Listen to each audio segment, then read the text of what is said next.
Hello everyone, मैं एक बार फिर आप सभी का स्वागत करता हूं आपके अपने चैनल में मैथ नर्ड में। तो चलिए आज हम आपके लिए लेकर आए हैं क्लास 10th का एक्सरसाइज 1.2 का सॉल्यूशन, कंप्लीट सॉल्यूशन, वो भी बहुत अच्छे से एक्सप्लेनेशन के साथ।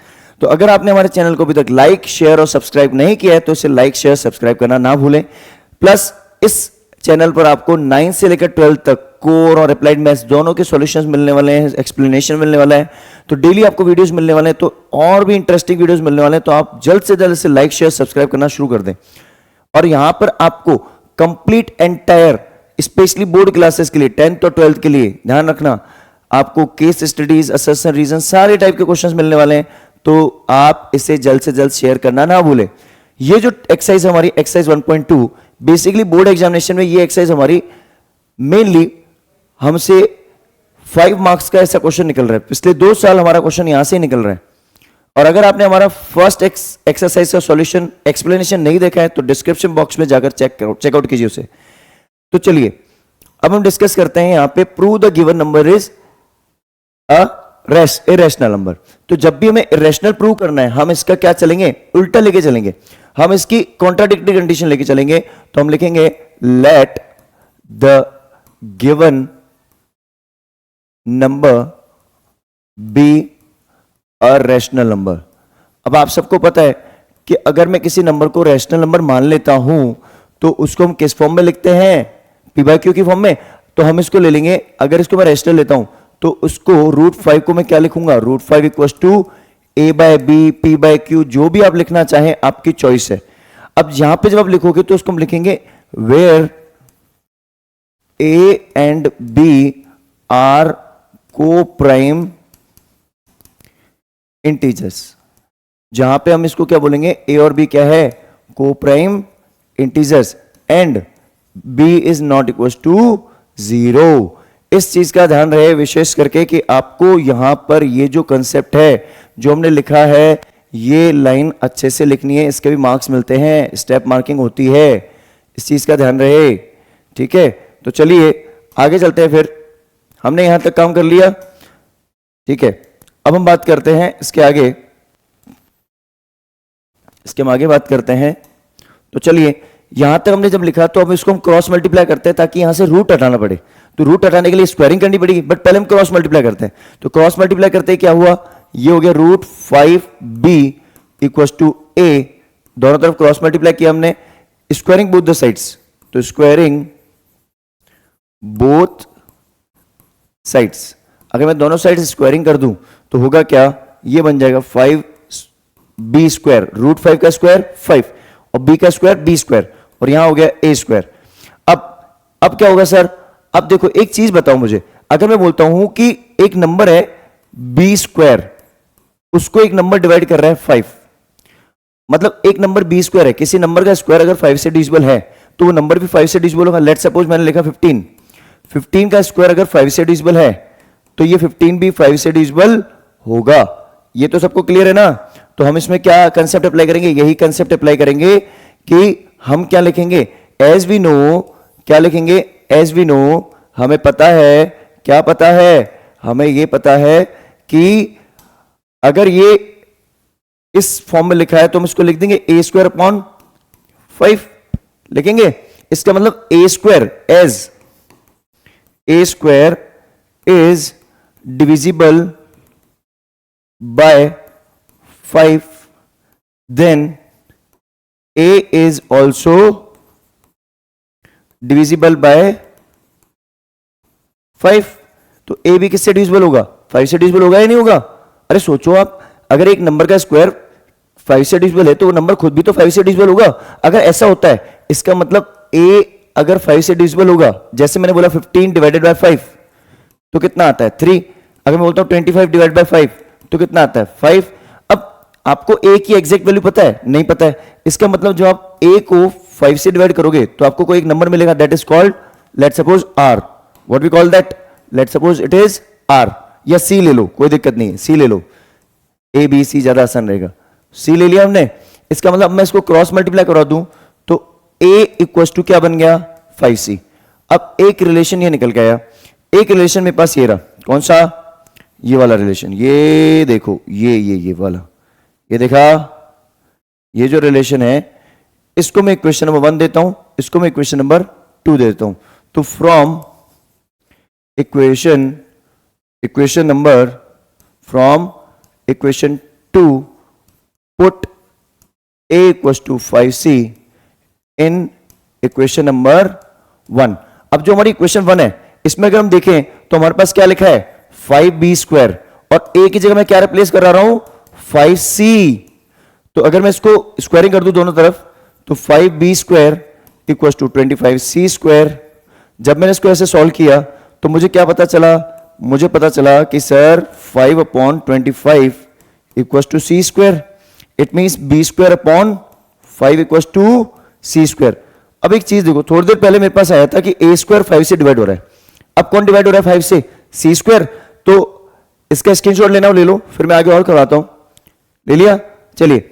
तो अब इसमें हम क्या बोलेंगे कि हमारे को ये पता चला कि as b square is divisible, as b square is divisible by 5, then b is also divisible by 5।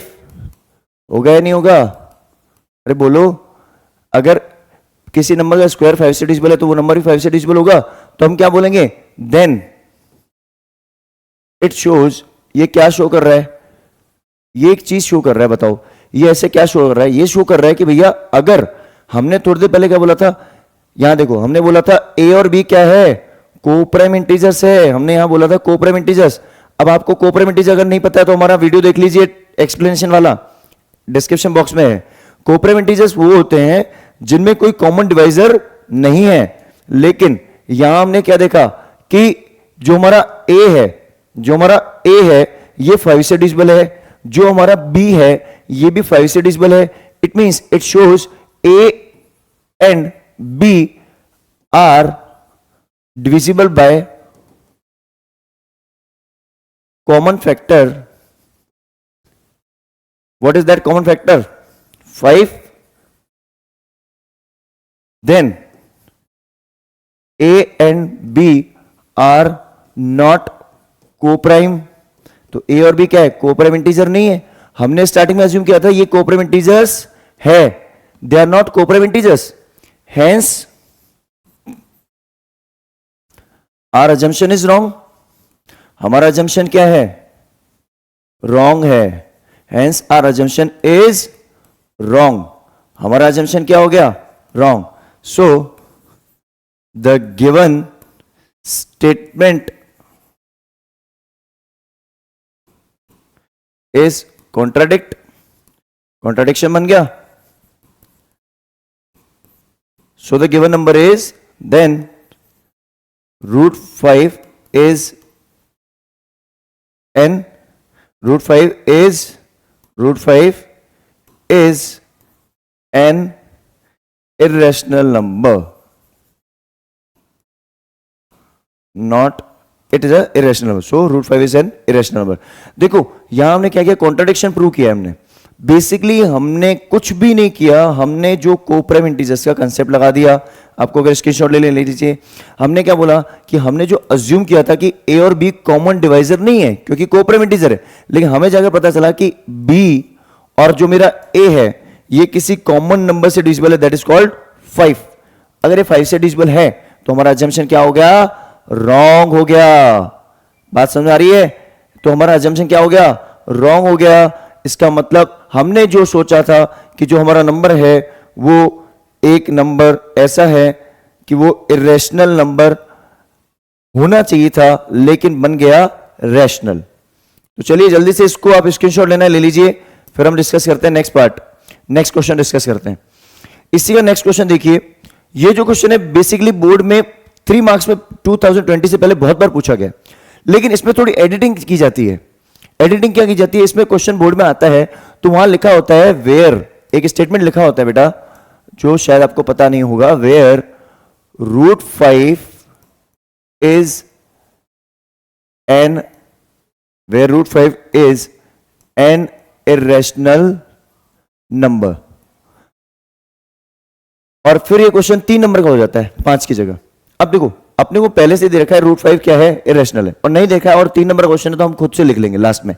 तो अपन क्या बोलेंगे, लेट, फिर से वही, let the given number be a rational number.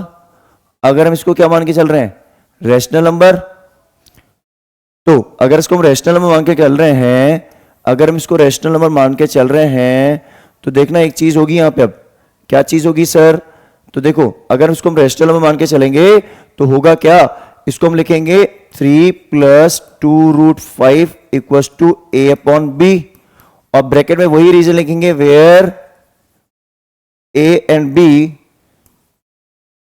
Are को prime integers and b is not equal to 0। ये सारा statement लिखेंगे, बोलो लिखेंगे कि नहीं लिखेंगे? तो यही हमें कंसेप्ट लिखना पड़ेगा फिर से। अब चलते हैं आगे, आगे अपन चलते हैं। तो अब देखो मुझे क्या करना है, √5 को यहां लेफ्ट में रखना है कि लेफ्ट में √5 रहेगा, तो इरेशनल को मुझे सेपरेट करना है, किससे, रैशनल टर्म से इरेशनल को सेपरेट करना है। तो मैंने 2√5 को इधर ही रखा, ये जो मेरा प्लस का 3 था उधर जाके हो गया -3। अब एक काम करो, एलसीएम ले लो चाहो तो। अब ये 2√5 एलसीएम ले लो इसका, a - 3b/b, वैसे एलसीएम नहीं लेते और ब्रैकेट डायरेक्ट लगा देते तो भी चलता, और इधर ब्रैकेट लगा दिया करो, ज्यादा सेफर साइड होती है, ठीक है। अब देखो मुझे √5 को यहां रख लूं, और जो ये 2 मल्टीप्लाई में है, कौन सा, ये जो मेरा 2 है ये किस में है, मल्टीप्लाई में, तो उधर जाएगा तो क्या हो जाएगा, डिवाइड में चला जाएगा, तो उधर जाएगा 1/2 की फॉर्म में, और ब्रैकेट के अंदर लिख दो 1 - 3b/b। अब एक चीज नोट करना, बहुत अच्छे से नोट करना, क्या नोट करनी है, अब एक चीज नोट ये करनी है कि देखो अपन अगर इसमें कंसेप्ट को अगर थोड़ा सा फॉलो करें, थोड़ी सी चीजों को ऑब्जर्व करें, तो देखो ये जो मेरी लेफ्ट वाली टर्म है, कौन सी सर, ये जो मेरी है ये इरेशनल टर्म है, आपको दिख ही रही होगी इरेशनल है, क्योंकि क्वेश्चन में भी दे रखा है इरेशनल है। और ये जो मेरी टर्म है ए और बी मेरा किसका पार्ट है, रैशनल का। अब किसी रैशनल में आपने कुछ सब्ट्रैक्ट किया, कुछ ऐड किया, कुछ मल्टीप्लाई किया, कुछ डिवाइड किया, ठीक है। किसी भी रैशनल नंबर को रैशनल के साथ ऑपरेट करोगे तो ये तो बन गया मेरा रैशनल, और ये मेरा क्या बन गया, इरेशनल। अब कभी एक बात बताओ, is irrational is equal to rational, yes और no? Irrational is not equal to rational, तो आप सिंपली लिखोगे as √5 is given irrational and 1/2 bracket a - 3b/b is a rational, so rational number लिख लेना। सो रैशनल नंबर मैं यहां पे short में लिख देता हूं बेटा, तो rational number can't be equal to irrational number, hence given number is an irrational number। बात सुनाई? अरे बोलो, कोई दिक्कत है? जल्दी इसका स्क्रीनशॉट ले लो जल्दी से। चलो फिर नेक्स्ट पे चलते हैं अपन। नेक्स्ट जो क्वेश्चन है बेटा, अब नेक्स्ट क्वेश्चन भी देखो, ये अब मैं आपको सारे क्वेश्चन कराऊंगा तो एक वो रिपीटेटिव टास्क ही हो गया, मतलब वीडियो एक्सटेंड ही करना हो गया, मतलब कोई बड़ी बात नहीं है उसमें फिर, है ना। अब एक चीज समझो, यहाँ पे हमें क्या करना है, हमें ये करना है, हमें यहाँ क्या करना है, हमें ये करना है कि 1/√2 वाला कंसेप्ट है, इसको आप क्या कर लो, आप इसको a/b से एज्यूम करवा दो, क्रॉस मल्टीप्लाई करवा दोगे तो क्या हो जाएगा, √2b। अब ये वही कंसेप्ट हो गया फर्स्ट क्वेश्चन जैसा मैंने आपको √5 प्रूव करने वाला सिखाया था, वैसा ही तो बन गया, हो जाएगा। अरे बोलो, हो जाएगा ना? हो जाएगा, सबसे हो जाएगा, ठीक है। ये वाला क्वेश्चन भी सेम ही बन गया, 7√5 इसको इक्वल टू मान लू a/b, ठीक है। तो यहां से क्या हो जाएगा, यहां से ये हो जाएगा। आपको ऐसे क्वेश्चंस में जनरली जहां मल्टीप्लाई होता है, यहां एडिशन होता है, जहां पे ऐसा कुछ कंसेप्ट होता है, यूजुअली आपको वहां पे √5 √2 इरेशनल गिवन होता है क्वेश्चंस में। वैसे ये क्वेश्चन ज्यादातर मिलता भी नहीं हमें बोर्ड में, ये और ध्यान रखना। अगर मिल जाता है तो इस क्वेश्चन को हम जैसे फर्स्ट क्वेश्चन किया था उसी तरह से ही करेंगे। देखो ये तो आपसे इजीली हो जाएगा, कौन सा, ये वाला तो हो ही जाएगा, इसमें भी कोई बड़ी बात नहीं है। देखो इसमें आप क्या करोगे, लेफ्ट मल्टीप्लाई कराओगे ऐसे ही, इसको आप क्या करोगे, इधर कर दो 7√5 b इक्वल टू a। अब स्क्वायरिंग दोनों तरफ अगर कर दूं तो 49 5 जा 245, स्क्वायरिंग बोथ द तरफ, तो दोनों साइड अगर स्क्वायरिंग कर देंगे तो 7√5 और ये b, इधर इसका स्क्वायर और इधर a का स्क्वायर, तो ये हो जाएगा 7 का स्क्वायर 49 इंटू 5, ठीक है, b square equal to a square. तो ये कितना हो जाएगा 245 b square equal to a square. लेकिन लिख देना स्टेटमेंट कि स्क्वायरिंग बोथ द साइड। अब देखो a स्क्वायर किससे डिविजिबल होगा, a square is divisible by 245, then a is divisible by 245। वही कंसेप्ट चलता रहेगा, repeated same concept, repeated same concept, लेकिन यूजुअली हमें ऐसा क्वेश्चन नहीं मिलता। अब देखो इसके बाद अगर हम बात करते हैं किसकी, इस वाले क्वेश्चन की, तो सर ये तो आपने अभी करवाया था, हाँ वही क्वेश्चन है, इसमें आपको गिवन होगा √2 इज इरेशनल, तो ऐसे ही तो अज्यूम करके करना है इसको a/b, तो √2 क्या हो जाएगा a/b -6। अब ये मेरा कौन सा है, रैशनल, ये कौन सा है, इरेशनल। क्या रैशनल इरेशनल के इक्वल होता है, नहीं होता सर, तो ये भी क्वेश्चन अपने से हो जाएगा। अब देखो, अब मैंने आपको सारी चीजें बता दी है ना, अब एक चीज समझना, देखो बिना वजह वीडियो को एक्सटेंड करने का कोई मतलब नहीं है। आपको अगर फिर भी कोई डाउट्स होते हैं किसी पर्टिकुलर क्वेश्चंस में, कोई ऐसा टॉपिक है, तो आप कमेंट बॉक्स में जरूर लिखिए। और हाँ, बैक टू बैक आपको वीडियोस मिलने वाले हैं, तो आप चैनल को रेगुलर चेक करते रहिए। इसके MCQs, case studies, objective question, subjective question, सारे प्रीवियस ईयर क्वेश्चन सब कुछ मिलेगा, सब एक ही चैनल में मिलेगा, यहीं पे ही, ठीक है। आपको सिर्फ एक काम करना है, आपको मैं बताता हूं आपको करना क्या है, सिर्फ एक काम करना है, आपको करना है लाइक, शेयर और सब्सक्राइब, ये आप कर दीजिए बस, बाकी सब हमारे पे छोड़ दीजिए, बाकी सब हम कर लेंगे, है ना। और हाँ, अपने एल्डर ब्रदर्स सिस्टर्स कोई भी हो, उनसे applied maths 12th specially content बहुत जल्दी आने वाला है, बहुत अच्छा कंटेंट आने वाला है, वेल एक्सप्लेन्ड आने वाला है, जहां आपको कोई इशू नहीं होगा किसी भी टॉपिक में। तो जल्द से जल्द हमारे चैनल को लाइक, शेयर और सब्सक्राइब करना ना भूलें। मिलते हैं फिर किसी और नए वीडियो के साथ, इंटरेस्टिंग टॉपिक के साथ, तब तक के लिए अपना ध्यान रखें।